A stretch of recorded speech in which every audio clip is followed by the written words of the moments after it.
Welcome back to AIM Northwest. It's one of the least explored areas of our planet, the ocean deep. A new book investigates those who seek to go where few have gone. Here to share more, we welcome the author of Submersed, Wonder, Obsession, and Murder in the World of Amateur Submarines, Gavin Frank. Good to have you with us. Thank you so much for This having is me. Fascinating, but first I have to start with, I understand that you've always had a fear of the ocean. A lifelong fear of the ocean. So I can't swim. What? I cannot swim. I could panic in the water and stay afloat, Yeah. but I will probably exhaust myself within 5 minutes. So then why study about personal submersibles? Yeah, so I've had these recurring drowning nightmares ever since I was a kid. My mom is also, afraid of the ocean, so she kind of like sewed that into me a little bit. But I'm kind of interested in getting to the bottom of a phobia in a way too. So in part, I'm attracted to the things that I'm frightened of. Wow. Yeah, So you found out about this group of people. It's basically a community of people who like to build their own submarines, essentially. It sounds weird, but there is definitely a community of them. Yeah, there's this wonderful niche community of folks who are so obsessed with sinking into the deep sea that sometimes with absolutely no formal engineering training whatsoever, they fashion these dream machines in their garages and in their backyards. And should they submerse? Sometimes they do so successfully. In rarer cases, they do so to their own detriment or the detriment of others. Yeah. Right? Well, the one that comes to mind is Titan. Yeah. Let's talk about the man who created that and all of the controversy around him. Yeah, so Stockton Rush was actually kind of like a frustrated cosmonaut. He started off wanting to build rockets, and he saw, the human species. He believed that we were going to evolve to become a multi-planetary species and all of this, like very Muskian in that way. And then when his rocket ventures... Muskian, that's funny, gotcha, got it, I got it now. Yep. When his rocket ventures fizzled, he turned his sights to the deep sea and kind of saw the ocean as a fail-safe for humanity once we've kind of exhausted this planet. Yeah. Now, I've heard people from the beginning said there were red flags about his sub. Oh yeah. So many folks in the personal submersible community are very much interested in personal safety. Yeah. And they saw that Stockton Rush was flouting a lot of safety regulations as laid out by the Marine Technology Society and the American Bureau of Shipping and the U.S. Coast Guard and things like that. And so many of them were ringing the alarm bells, sadly to no avail, early on, 5 years before Titan And he imploded. was trying to get to see the remains of the Titanic, Yes, right? And he was trying to bring along millionaires, that kind of thing, and make news. He was trying to make news at the same time. Yeah, he was really obsessed, according to another member in the personal submersible community I interviewed, with the Titanic mythology.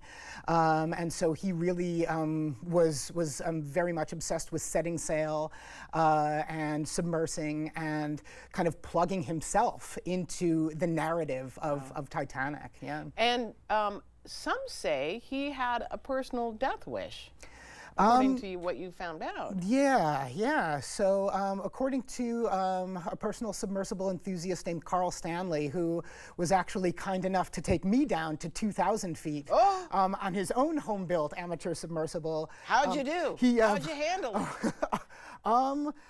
I had a bit of a panic attack initially, but the minute we submersed, and I started seeing all of this bioluminescent light, light and creatures out of the portholes, I just became kind of unstuck from time and my own body, and I calmed and succumbed to the wonder. Yeah. So he said that he thought that Stockton had a death wish. He was a friend of Stockton's, and he actually, a couple years before Titan imploded, he went down on an earlier iteration of Titan with Stockton Rush off the coast of the Bahamas down to about 12,000 feet in a practice run for Titanic. And he was ringing the alarm bells, and he believes that, Stockton was a very good engineer, and there's no way that he couldn't have known that this was going to eventually happen. Yeah.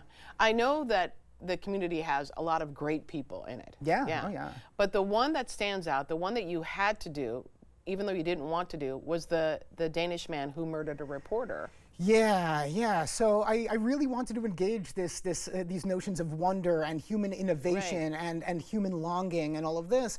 But in my research, I kept bumping up against the murder of the Swedish journalist Kim Wall by the amateur Danish submersible builder and inventor Peter Madsen. And so I had a wrangle with it on the page. Who stands out to you as like one of the guys you're like, this is the guy that, or woman, whoever? There are very few women in it, right?